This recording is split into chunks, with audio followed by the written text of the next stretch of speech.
ಈ ಪ್ರಚಾರದ ಗೀಳು ಬಂದಾಗ ನಾನು ಮಾತಾಡಿದ್ದನ್ನೆಲ್ಲ ಮಂತ್ರಿಯನ್ನು ಕಾರಣ ಪ್ರಕಟ ಮಾಡ್ತಿದ್ದಾರೆ. ಅದರಲ್ಲಿ ಸತ್ವ ಇರಬೇಕು ಅಂತಿಲ್ಲ, ಅದರಲ್ಲಿ ಹುರುಳು ಇರಬೇಕು ಅಂತಿಲ್ಲ. ಮೀಡಿಯಾದವ್ರು ಯಾರು ಹಿಂಗೆ ಮಾತಾಡಿದ್ರು ಕೂಡ ಪ್ರಕಟವನ್ನು ಮಾಡ್ತಾರೆ ಅನ್ನೋದನ್ನು ಅರ್ಥ ಮಾಡ್ಕೊಳ್ಳದಲ್ಲೇ ತಾನೇನೋ ಮಾತಾಡ್ತಿದ್ದೀನಿ, ಮೋಸ್ಟ್ ಇನ್ಫ್ಲೂಯೆನ್ಷಿಯಲ್ ಪರ್ಸನ್ ಆಗಿದ್ದೀನಿ ಅಂತ ಅವ್ರು ಭಾವಿಸ್ಬಿಟ್ಟಿದ್ದಾರೆ. ಆದರೆ ಪ್ರಿಯಾಂಕಾ ಖರ್ಗೆ ಅವರೇ, ನೀವು ಇನ್ಫ್ಲೂಯೆನ್ಷಿಯಲ್ ಪರ್ಸನ್ ಆಗಿಲ್ಲ, ನೀವು ಕೂಗುಮಾರಿ ಆಗಿಬಿಟ್ಟಿದ್ದೀರಿ ಅಷ್ಟೇ.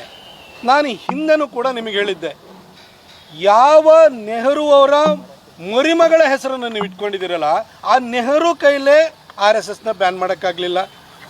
ನೆಹರು ಮಗಳು ಇಂದಿರಾ ಗಾಂಧಿ ಕೈಲಾಗಲಿಲ್ಲ, ಇಂದಿರಾ ಗಾಂಧಿ ಮಗ ರಾಜೀವ್ ಗಾಂಧಿ ಕೈಲಾಗಲಿಲ್ಲ. ಇನ್ನು ರಾಜೀವ್ ಗಾಂಧಿಯ ಮಗಳ ಹೆಸರನ್ನು ಇಟ್ಕೊಂಡಿರುವಂಥ ನಿಮ್ಮ ಕೈಲಾಗುತ್ತಾ ಸರ್? ನಿಮ್ಮ ಸಿದ್ದರಾಮಯ್ಯನವ್ರ ಕೈಲಾಗುತ್ತಾ? ನಿಮ್ಮ ತಂದೆನೂ ಕೂಡ ಈ ರಾಜ್ಯದಲ್ಲಿ ಗೃಹ ಸಚಿವರಾಗಿದ್ದರು. ಆ ಸಂದರ್ಭದಲ್ಲಿ ಕೋಲಾರದ ಹತ್ರ ಕಂಬಾಲಪಲ್ಲಿ ಘಟನೆ ನಡೀತು, ದಲಿತರನ್ನ ಸುಟ್ಟು ಹಾಕಿದ್ರು. ಅದು ಆ ದಲಿತರಿಗೆ ನ್ಯಾಯ ಕೊಡ್ಸೋಕ್ಕೆ ನಿಮ್ಮ ಅಪ್ಪನ ಕೈಲೂ ಆಗಲಿಲ್ಲ. ಇನ್ನು ನೀವೇನು ಮಾಡ್ತೀರಿ?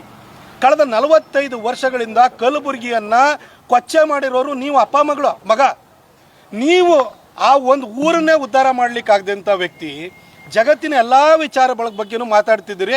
ನಿಮಗೆ ಮೀಡಿಯಾದವರು ನಿಮ್ಮನ್ನೊಬ್ಬನು ಕೂಗುಮಾರಿ ಆಗಿ ಅಷ್ಟೇ ನೋಡುತ್ತೆ ಹೊರತು ನಿಮಗೆ ಯಾವುದೇ ಮನ್ನಣೆಯನ್ನು ಕೊಡಲ್ಲ. ಅವ್ರಿಗೊಂದು ಸುದ್ದಿ ಬೇಕು, ಅದಕ್ಕೋಸ್ಕರ ತಗೊಳ್ತಾ ಇದ್ದಾರೆ ಅಷ್ಟೇ.